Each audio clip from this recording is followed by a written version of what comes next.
అనంతపురం జిల్లా రాయదుర్గం టీడీపీ అభ్యర్థిగా మంత్రి కాలువ శ్రీనివాసులు అట్టహాసంగా నామినేషన్ దాఖలు చేశారు. టీడీపీలో గత కొంతకాలంగా విభేదాల నేపథ్యంలో ఎంపీ జేసీ జోక్యం చేసుకున్నారు. కొందరు రెబల్స్ గా నామినేషన్ వేసేందుకు సిద్ధమవుతుండటంతో ఎంపీ జేసీ కలగజేసుకుని ఎమ్మెల్సీ దీపక్ రెడ్డితో పాటు పలువురు నేతలను బుజ్జగించి దారిలోకి తెచ్చారు. దీంతో టీడీపీలో నూతనోత్సాహం కనిపించింది. ఇవాళ అందరు నేతలను కలుపుకొని నామినేషన్ సందర్భంగా భారీ ప్రదర్శన నిర్వహించారు. వీరి ర్యాలీతో పట్టణం జనసంద్రంగా మారింది. ప్రజల నుంచి వస్తున్న స్పందన చూస్తుంటే టీడీపీ అఖండ మెజార్టీతో గెలవడం ఖాయమని కాలువ అన్నారు. రాయదుర్గం టీడీపీలో ఎలాంటి విభేదాలు లేవని అందరం కలిసికట్టుగా పార్టీ గెలిపించి మరోసారి చంద్రబాబును ముఖ్యమంత్రి చేస్తామన్నారు. మాజీ మంత్రి రాయదుర్గం టీడీపీ అభ్యర్థి కాలువ శ్రీనివాసులు అట్టహాసంగా నామినేషన్ చేయడం జరిగింది.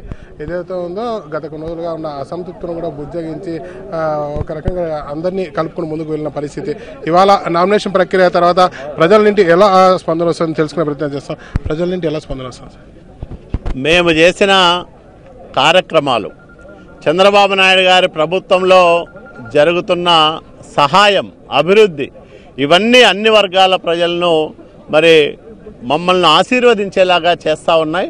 ఈరోజు ఏ గ్రామానికి పోయినా, పట్టణంలో ఏ వార్డు తిరిగినా ప్రజలందరూ కూడా మళ్ళా మీరే రావాలి, చంద్రబాబు నాయుడు గారి ప్రభుత్వమే రావాలి, ఈ రాష్ట్రం బాగుపడాలంటే తెలుగుదేశం పార్టీ తిరిగి అధికారంలోకి రావాల్సిన అవసరం ఉందని అందరూ కూడా నిండు మనసుతో మమ్మల్ని ఆదరిస్తూ ఉన్నారు, ఆశీర్వదిస్తూ ఉన్నారు.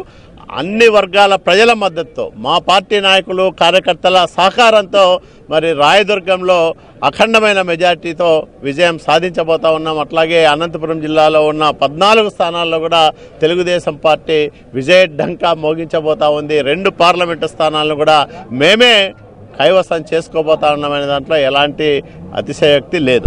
ఆఖరి నిమిషంలో ఏదైతే ఉందో ఓ పార్టీ టికెట్ లభించలేదనో, సరైన గుర్తింపు లేదనో కొంతమంది నాయకులు వెళ్ళిపోవడం జరిగింది. వారితో పాటు క్యాడర్ వెళ్ళిపోయింది అనుకుంటారా, కేవలం నాయకులు పోయారనుకుంటారు? తెలుగుదేశం పార్టీ ఒక పవిత్రమైన రాజకీయ వ్యవస్థ.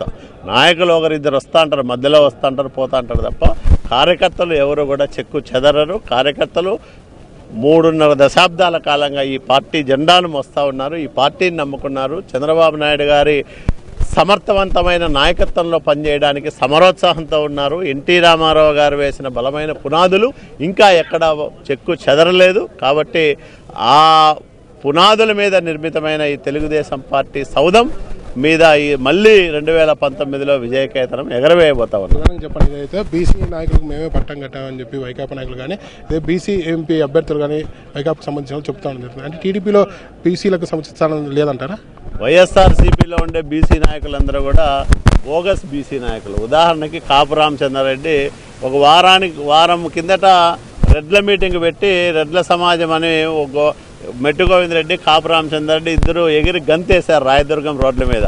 వారం తిరక్కనే కాపు రామచంద్రారెడ్డి అనే వ్యక్తి బీసీ, ఇతను లింగాయతు కాపు రామచంద్ర అని సాక్షి పేపర్లో పెద్ద ఫోటో వేసి కథనం రాస్తారు. అంటే వారానికి ఒకసారి ఎవరికన్నా కులాలు మారుతాయేమో, భారతదేశంలో అయితే మారవు, వైఎస్ఆర్ పార్టీ నాయకులకే మారుతాయి. కాబట్టి కులాల మధ్య చిచ్చు పెట్టాలని, కులాల పేర్లు చెప్పుకొని ఓట్లు అడగాలని ఈరోజు వాళ్ళ ప్రయత్నం చేస్తూ ఉన్నారు.